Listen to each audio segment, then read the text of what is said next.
Good morning students. Now biology में protein synthesis की process शुरू कर रहे थे हम लोग, और मैंने आपको उस दिन प्रोटीन सिंथेसिस का जब सेंट्रल डोग्मा बताया था, यानी सेंट्रल कंसेप्ट बताया था, तो उसमें एक चीज बताई थी कि इन प्रोटीन सिंथेसिस में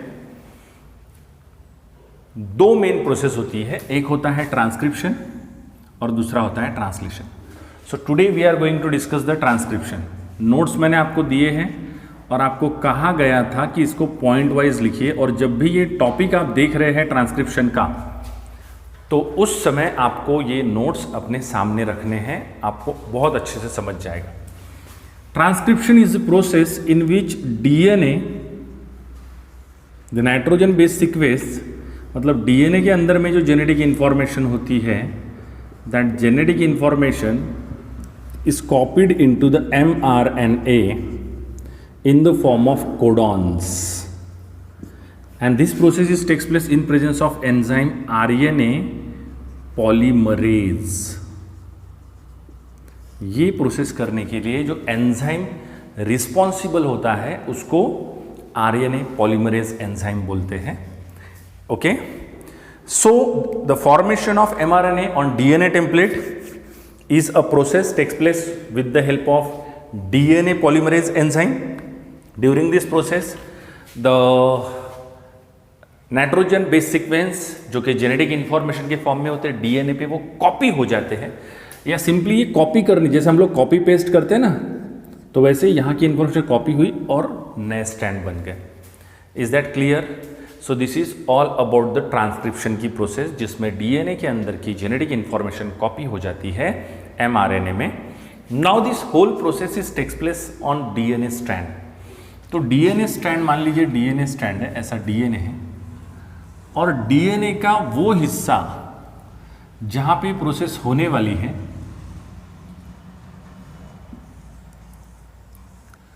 तो मैं एक काम करता हूं, मान लीजिए डीएनए की किसी एक लूप में ये प्रोसेस होने वाली है।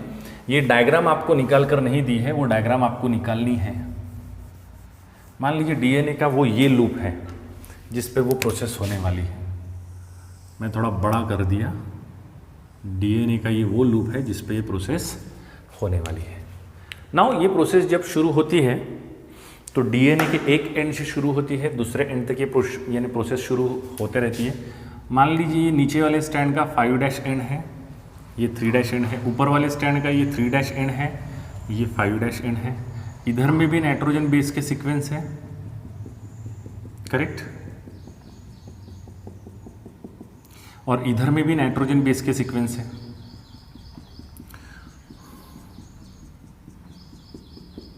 नाउ देखिए, जिस स्ट्रैंड पर डीएनए, मान लीजिए अगर इस स्ट्रैंड पर डीएनए का ट्रांसक्रिप्शन होगा तो इसको कहते हैं DNA template. What does it called? DNA template. और जो दूसरा स्ट्रैंड है, अपोजिट स्ट्रैंड, पहले ये स्ट्रैंड जुड़े थे, इनके बीच में हाइड्रोजन बॉन्डिंग था, बिकॉज डीएनए का जो स्ट्रक्चर होता है, दोनों स्ट्रैंड के बीच में जो क्या बोलते हैं न्यूक्लियोटाइड्स होते हैं, उनके बीच में हाइड्रोजन बॉन्डिंग होता है। ट्रांसक्रिप्शन के समय ये बॉन्डिंग टूट जाता है, ये स्ट्रैंड सेपरेट हो जाता है, ये स्ट्रैंड सेपरेट, लेकिन रहता डीएनए में ही है।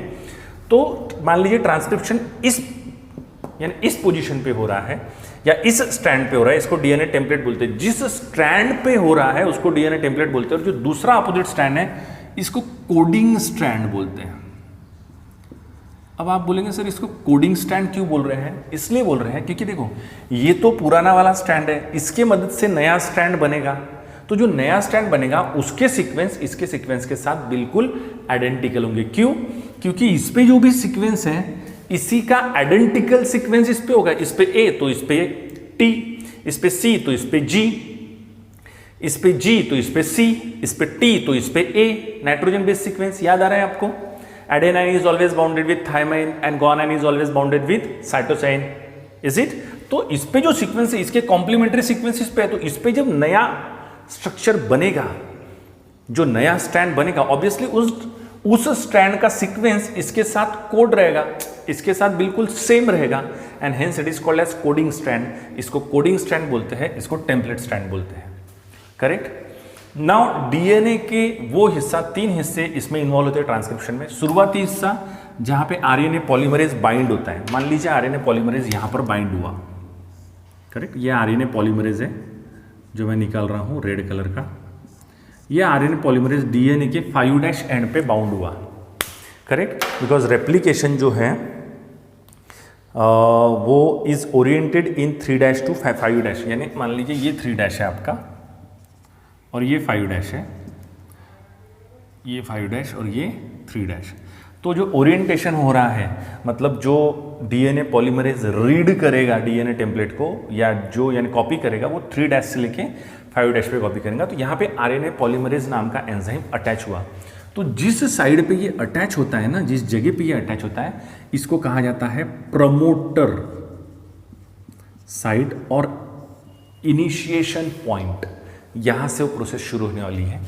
और ये फिर क्या होता है, ये कॉपी करते करते आगे सरकते जाता है, ऐसा सरकते जाते सरकते जाते सरकते जाता है, और यहाँ पे आता है फाइनली कौन, आरएनए पॉलीमरेज। और जब आरएनए पॉलीमरेज यहाँ से होते हुए इधर जाता है, तो साथ ही साथ वो यहाँ पे डीएनए के सीक्वेंस भी ऐसा फॉर्म करते जाता है। मतलब ये जो स्ट्रैंड तैयार हो रहा है इधर जाते हुए, वो स्ट्रैंड ऐसा होता है तैयार। तो जो स्ट्रैंड तैयार होता है, इस स्ट्रैंड के ऊपर नाइट्रोजन बेस होते हैं, करेक्ट। अब ये जो स्ट्रैंड है डीएनए का, ये स्ट्रैंड देख लीजिए, ये जो नया स्ट्रैंड फॉर्म हुआ, इसी को एमआरएनए बोलते हैं। अब ये स्ट्रैंड कैसे फॉर्म होता है ये समझ लीजिए अच्छे से। इसमें देखिए कुछ हिस्सा मैंने मिटा दिया है, ये मैं क्यों मिटा रहा हूँ ये भी आपको बता देता हूँ। क्योंकि ये मैं रीड कर रहा हूँ नीले के साथ, करेक्ट। तो आप देखिए कुछ हिस्सा रेड है, कुछ हिस्सा, तो जो हिस्सा रेड है, जो हिस्सा ब्लू है, वहां पर मैच्योर्ड सीक्वेंस है। आरएनए के सीक्वेंस कैसे है, मैच्योर्ड है। इसको एक्सॉन बोलते हैं। क्या बोलते हैं, एक्सॉन। एक्सॉन किसको बोलते हैं, जहां पर डीएनए के जो सीक्वेंस होते हैं वो मैच्योर्ड होते हैं, उसको बोलते हैं एक्सॉन। आपके सिलेबस में भी यहाँ दिया हुआ है। इन यूकैरियोट्स नॉन फंक्शनल जो आरएनए होता है, देखिए जो प्रोसेस होती है प्रोटीन सिंथेसिस की, जिसमें आरएनए फॉर्म होता है, अगर ये प्रोकैरियोटिक में हो तो प्रोकैरियोटिक में एक बार आरएनए फॉर्म हो गया, उसको फर्दर किसी प्रोसेसिंग की जरूरत नहीं होती है। जो आरएनए फॉर्म हो जाता है वो फंक्शनल आरएनए रहता है। लेकिन यूकैरियोटिक में जो आरएनए फॉर्म होता है वो इस तरीके से फॉर्म होता है कि कुछ स्ट्रैंड का कुछ हिस्सा मैच्योर्ड रहता है, कुछ हिस्सा इनमैच्योर्ड होता है। तो जो हिस्सा मैच्योर्ड रहता है उसे एक्सॉन कहा जाता है, जो हिस्सा इनमैच्योर्ड होता है उसे कहा जाता है इंट्रॉन, करेक्ट।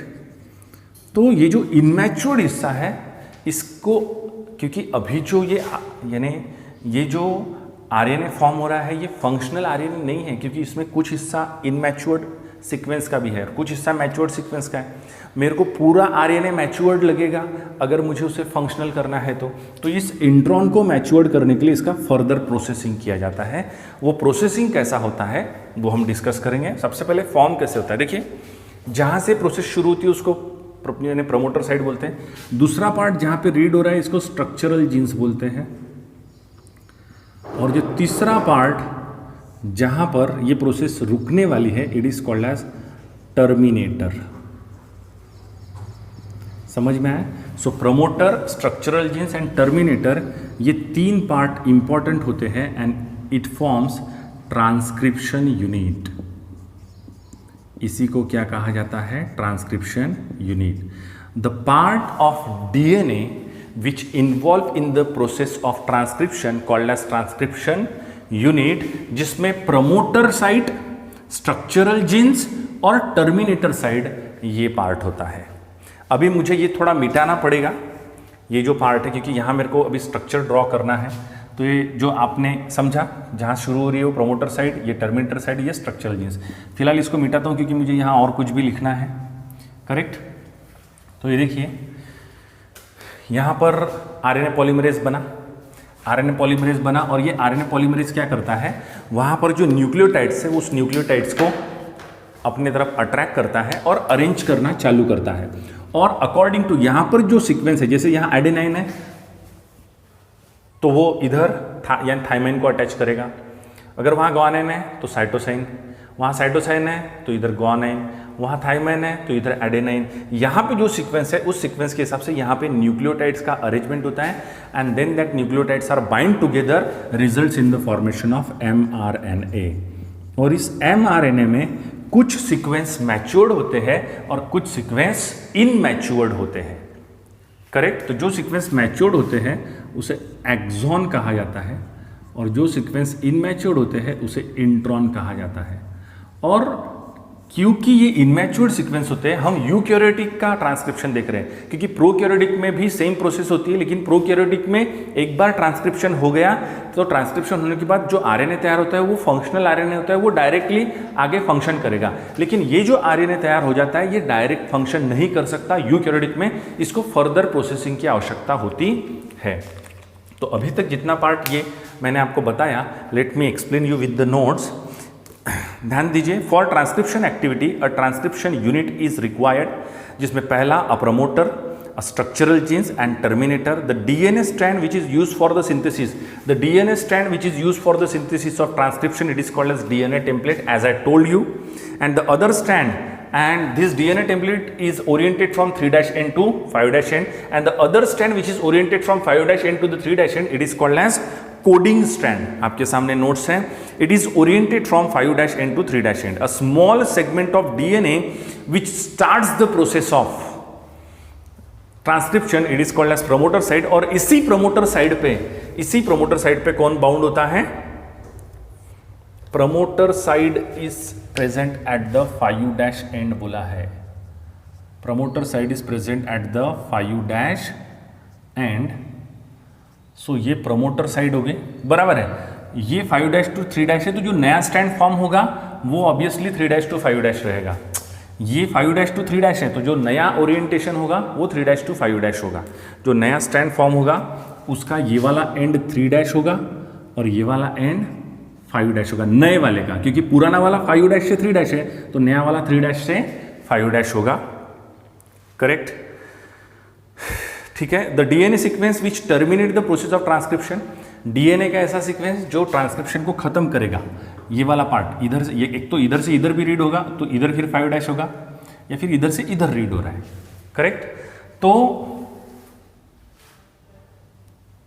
जो ये फॉर्म होगा डीएनए, सॉरी यानी mRNA जो फॉर्म होगा, ये mRNA 5' पे फॉर्म होगा और जिसका ओरिएंटेशन 3' to 5' रहेगा। The structural genes which is to be transcribe, ये देखिए ये प्रमोटर है, ये टर्मिनेटर है, इसके बीच का पार्ट जिसकी कॉपी होने वाली है उसको कहा जाता है स्ट्रक्चरल जीन्स, जो कि मोनोसिस्ट्रॉनिक यानी जिसमें एक सिस्ट्रॉन यानी फंक्शनल जीन्स हो सकता है in eukaryotes, and in prokaryotes polycistronic होता है। प्रोकैरियोटिक में पॉलीसिस्ट्रॉन्स होते हैं, यानी एक से ज़्यादा फंक्शनल जीन्स होते हैं। यहाँ पे यूकैरियोटिक में एक ही फंक्शनल जीन्स होता है, इसलिए उसको मोनोसिस्ट्रॉन बोलते हैं। देखिए व्हाट इज सिस्ट्रॉन?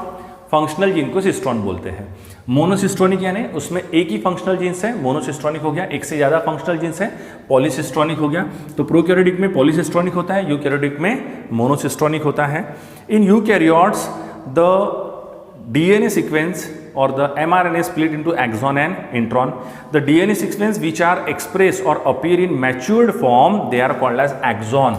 जो DNA sequence matured form में होते हैं उसको axon कहते हैं, while those are not appear in matured form, it is called as intron. During the transcription enzyme RNA polymerase जो है वो प्रमोटर साइड पे बाइंड होता है, और प्रमोटर साइड पे बाइंड होने के बाद it initiate the process of RNA transcription. Now the two strands of DNA are separate from each other and according to the base sequence present on template stand पे जो base sequence है उसके complementary base sequence एक दूसरे को joint होते हैं and the new strand is form, it is a mRNA. The RNA nucleotides are selected and joined after one another to form mRNA strand. A small part of, अब कैसा है, जैसे machine में कपड़ा कैसे आगे सरकते जाता है, जैसे मशीन में कपड़ा कैसे आगे सरकते जाता है, वैसे यहाँ पे लगा। यहाँ पे लगने के बाद पहले यहाँ से धीरे धीरे ये देखिए ऐसा ऐसा फॉर्म होने लगा, फिर और सरका आगे, फिर और बड़ा फॉर्म हो गया, और सरका आगे और बड़ा फॉर्म होने लग गया, और सरका आगे और बड़ा फॉर्म होने लग गया, और जब प्रोसेस खत्म होगी तब इतना बड़ा फॉर्म होने लग गया। तो मान लीजिए प्रोसेस हम अगर इधर से शुरू करते हैं, यानी इसको प्रमोटर मानते हैं और इसको टर्मिनेटर मानते तो प्रोसेस इधर से शुरू हुई, बढ़ते जा रही है, डीएनए स्ट्रैंड की लेंथ भी बढ़ती जा रही है, बढ़ती जा रही है। फाइनली जब वो टर्मिनेटर रीजन पे पड़ गया आ गया तो इधर से इधर जो सीक्वेंस कॉपी हुआ वो इस तरीके का हुआ। समझ में आ रहा है? समझ में आ रहा है? तो ये न्यू स्ट्रैंड तैयार हो गया डीएनए का, सॉरी यानी एमआरएनए का, यानी नया स्ट्रैंड तैयार हो गया। As the enzyme reaches to the terminator region, जैसे जैसे स्ट्रैंड बढ़ते जाता है, ये एंजाइम जिसको मैंने आरएनए पॉलीमरेज बोला था, ये आरएनए पॉलीमरेज भी आगे सरकते जाता है। आरएनए पॉलीमरेज और इस आरएनए का टुकड़ा हमेशा एक दूसरे को अटैच रहते हैं जब तक प्रोसेस खत्म नहीं होती। बट एट द एंड जैसे ही ट्रांसक्रिप्शन खत्म हो गया, both RNA polymerase and RNA is fall of. तो आरएनए सीधा सीधा सेपरेट हो जाता है, निकल जाता है बाहर, लेकिन इसका कुछ हिस्सा जो है वो मैच्योर्ड होता है, कुछ हिस्सा जो है वो इनमैच्योर्ड होता है। समझ में आया? तो ये आपका 3' एंड है और ये आपका 5' एंड है। समझ में आ रहा है? ये आपका 3' एंड है और ये आपका 5' एंड है। 5' एंड पे यहाँ पर MGPPP, अब ये क्या होता है MGPPP वो मैं आपको बताता हूँ। करेक्ट? देखिए now for this process the two elements are also important. One is called as initiator factor and another one is called as terminator factor. Initiator factor is responsible for binding the RNA polymerase at the promoter site and terminating factor is responsible to release that RNA polymerase from the terminating region. Now in prokaryotes as a bacteria, prokaryotic में जो newly form RNA होता है do not require further processing because it is active that time, but in eukaryotic the further processing is require. In eukaryotic there are 3 types of RNA polymerase are used. RNA polymerase 1 which is used for formation of rRNA, RNA polymerase 2 which is responsible for synthesis of mRNA जिसको heteronuclear RNA भी कहा जाता है, और RNA polymerase 3 is responsible for formation of tRNA और small nuclear RNA. अब इसका further processing कैसे होता है वो हम देख रहे हैं. In eukaryotes RNA is not functional and when it is formed it undergoes 3 important process. 3 important process होती है. एक होता है कैपिंग, करेक्ट. दूसरी प्रोसेस होती है स्प्लाइसिंग. एक होता है कैपिंग, दूसरी प्रोसेस होती है स्प्लाइसिंग और तीसरी प्रोसेस होती है टेलिंग.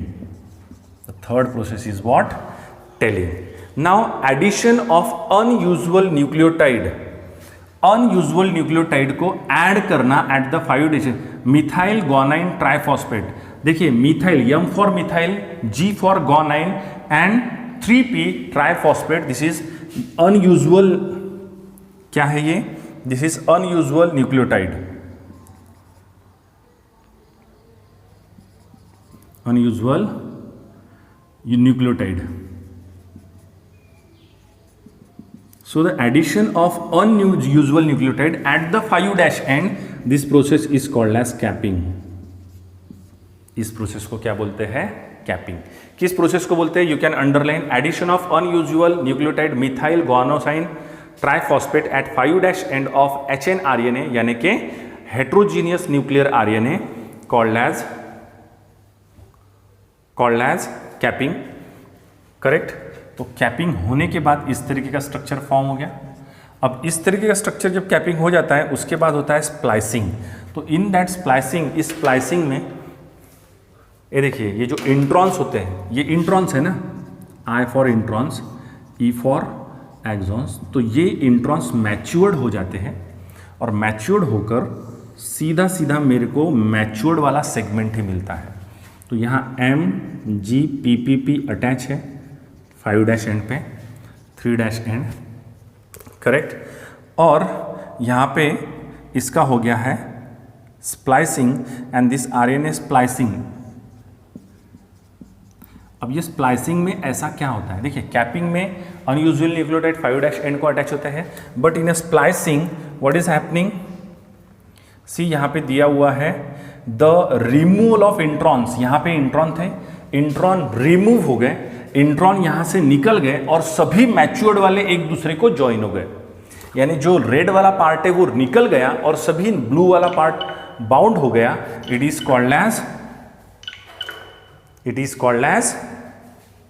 Called as splicing. इस प्रोसेस को क्या बोलते हैं? स्प्लाइसिंग। That's all. और ये स्प्लाइसिंग होने के बाद लास्ट प्रोसेस है एडिशन ऑफ एडिनिलेट रेसिड्यूज, मतलब मैच्योर्ड ये MGPPP ये 3' एंड, इस 3' एंड पे हम ऐड करेंगे किसको? Adenylate residue. हम एडिनिलेट रेसिड्यू यहां ऐड करेंगे। The addition of